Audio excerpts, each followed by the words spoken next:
तो मलेशिया जाने के लिए क्या करना है भाई, चलते हैं थाईलैंड। जब बात करता हूँ मैं वियतनाम की, तो चाइना की एम्बेसी ने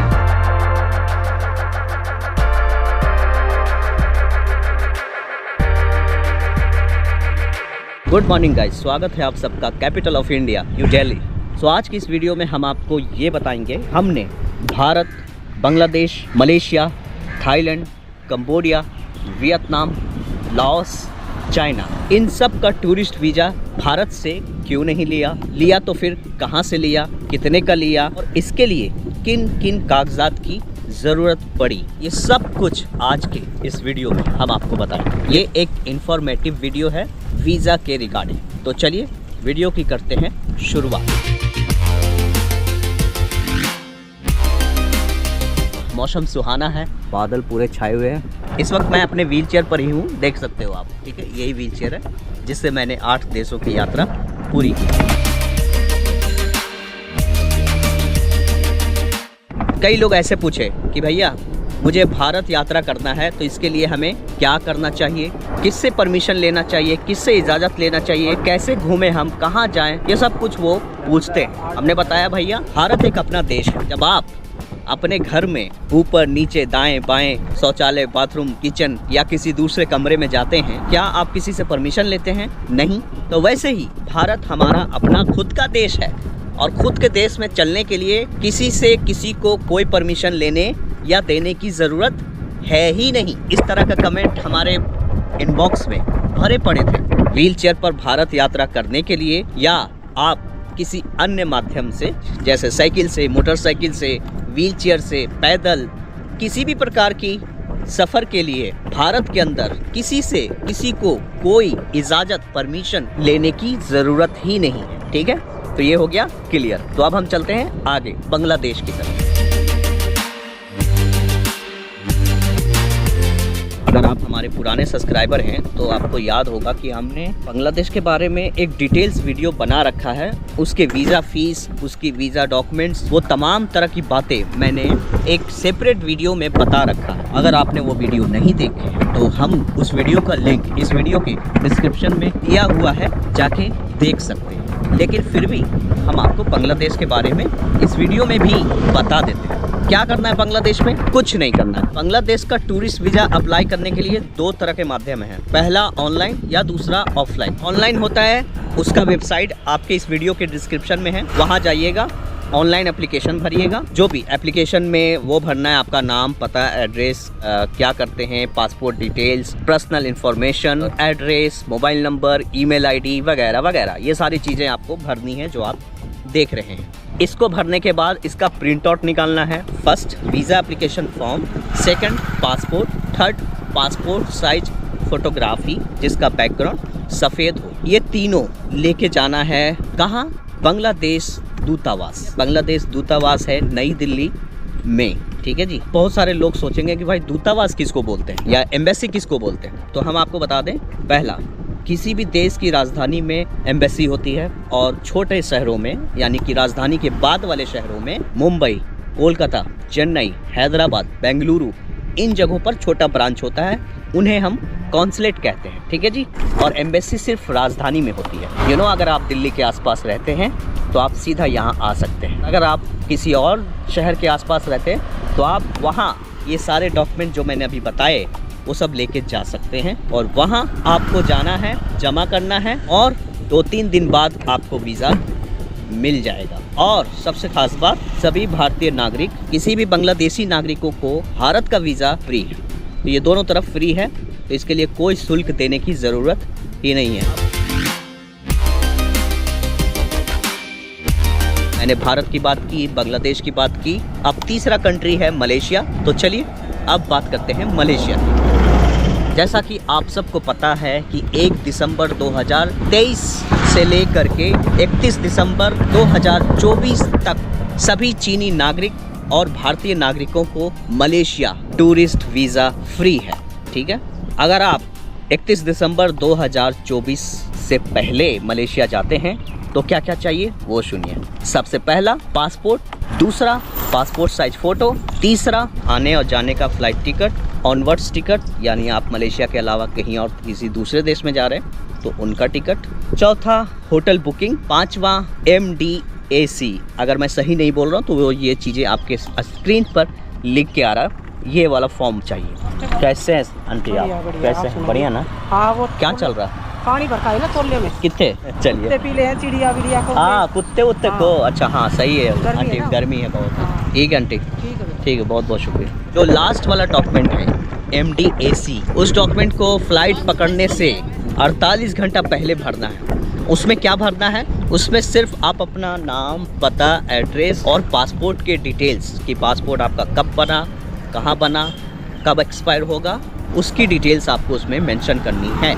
अगर आप बाय द वे आपने एयरपोर्ट पहुंच गए, आप वो फॉर्म नहीं भरे, फिर कोई मसला नहीं है। आप एयरपोर्ट पर पहुंच जाओगे, जहां पे आपको बोर्डिंग पास मिलेगा वहां से भी आप उनका फॉर्म मांग सकते हैं। उड़ान भरने से पहले उसे भर सकते हैं, भर के वहीं पर इमिग्रेशन ऑफिसर को दिखा सकते हैं। और ये चीज़ें मलेशिया में उतरने के बाद भी आपको वहाँ के इमिग्रेशन ऑफिसर्स को दिखाने होंगे, इंडिया में भी और वहाँ भी। Sufficient in the sense 50,000 1 lakh होने चाहिए। अगर नहीं भी है, किसी से डलवा लीजिए। अगर इमिग्रेशन ऑफिसर मांगता है देखने के लिए तो आप उसे दिखा सकते हैं। इमिग्रेशन क्लियर हो जाए ना, इमिग्रेशन क्लियर होने के बाद कोई किसी को पूछता नहीं है। ये जी मलेशिया फिनिश।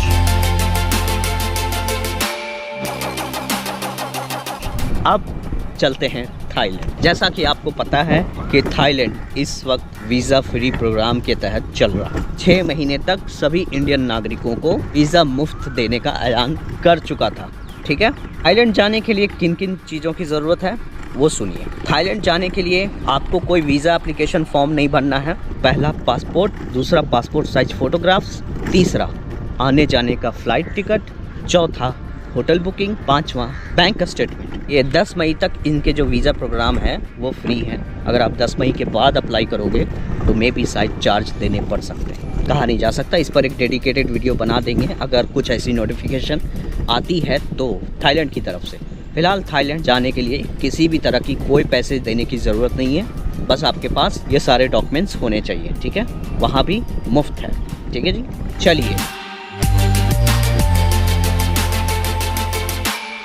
अब कंबोडिया चलते हैं। कंबोडिया इंडियंस को वीज़ा ऑन अराइवल की फैसिलिटी देता है। यानी वीज़ा ऑन अराइवल उसे कहते हैं कि जब आप किसी देश की सीमा पर पहुंचते हैं, ठीक है, चाहे आप कंबोडिया के अंदर बाई फ्लाई जा रहे हैं, बाई शिप जा रहे हैं या बाई रोड जा रहे हैं, किसी भी माध्यम से जा रहे हो, कंबोडिया का टूरिस्ट वीज़ा फीस तकरीबन $30 है। Mini aja but Pankaj Kumar Sharma.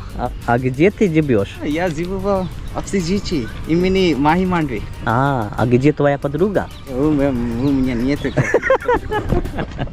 До свидания। हो सकता है कि $5 आपसे इमिग्रेशन ऑफिसर घूस मांगे, क्योंकि कंबोडिया में खुलेआम घूस चलता है जी, खुलेआम। कंबोडिया में आप वीज़ा ऑन अराइवल भी ले सकते हैं, स्टिकर वीज़ा भी ले सकते हैं उनके एम्बेसी में जाके, उनके कॉन्सुलेट में जाके, या फिर आप ई वीज़ा भी अप्लाई कर सकते हैं, तीनों माध्यम से। Cambodia is very easy. Document चाहिए, सबसे पहला पासपोर्ट, दूसरा पासपोर्ट साइज फोटोग्राफ्स, तीसरा होटल बुकिंग, चौथा आने जाने का ट्रेन टिकट, बस टिकट, फ्लाइट टिकट। तो उनको दिखाइए कि हम इस चीज़ से आए हैं, इस चीज़ से जाएंगे।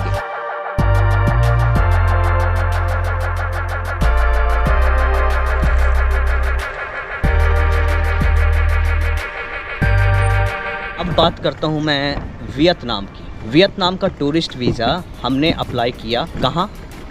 ऑनलाइन। वियतनाम 3 तरीके से वीज़ा देता है इंडियंस को। पहला, अगर आप बाई फ्लाई यानी हवाई जहाज़ से जा रहे हो तो ही आपको वीज़ा ऑन अराइवल वो देगा।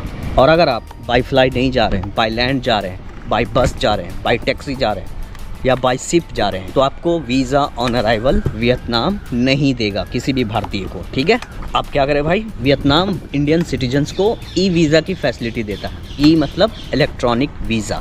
इलेक्ट्रॉनिक वीज़ा आप कहीं से भी और वहाँ वीज़ा अप्लाई करें। वियतनाम का वीज़ा बहुत ही ईजी है, टूरिस्ट वीज़ा खास करके। तो उसमें क्या करना है, आपका नाम, पता, एड्रेस वगैरह भरना और ये सारी चीज़ भर के सबमिट करना है, बस और कुछ नहीं चाहिए। वियतनाम के लिए आपके पास पहला पासपोर्ट, दूसरा पासपोर्ट साइज फ़ोटोग्राफ्स, तीसरा होटल बुकिंग, चौथा रिटर्न फ़्लाइट टिकट, आने जाने का दोनों टिकट होने चाहिए, बैंक स्टेटमेंट होने चाहिए थोड़े बहुत। लेकिन इनमें से कुछ भी वियतनाम नहीं पूछता भैया कि आपके पास कितने पैसे हैं, कितने ये हैं, कितने वो हैं, दिस दैट, कुछ भी नहीं पूछता। वो सिर्फ आपको वीज़ा देखेंगे, हाँ that's it.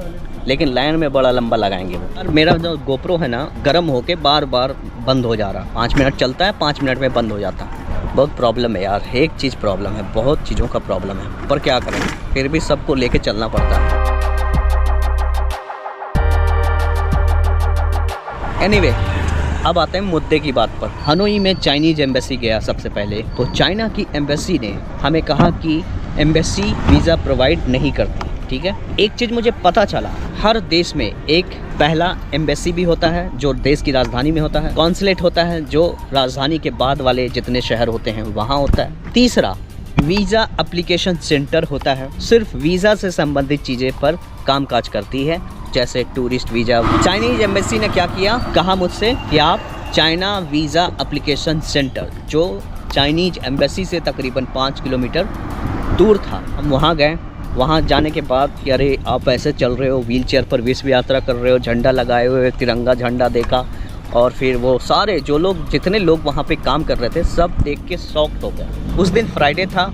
China tourist visa के लिए सबसे पहला काम टूरिस्ट वीज़ा एप्लीकेशन फॉर्म, जो 7 पेज का होता है, उसे भरना होता है। अगर आप खुद से भर सकते हैं, अगर आपके पास लैपटॉप है तो अच्छी बात है, अगर आप नहीं है तो आप वहाँ पे जाके उनसे भी भरवा सकते हैं। वो आपको भरने का कुछ चार्ज लेंगे, लेकिन मुझसे उन्होंने वो भी नहीं लिया।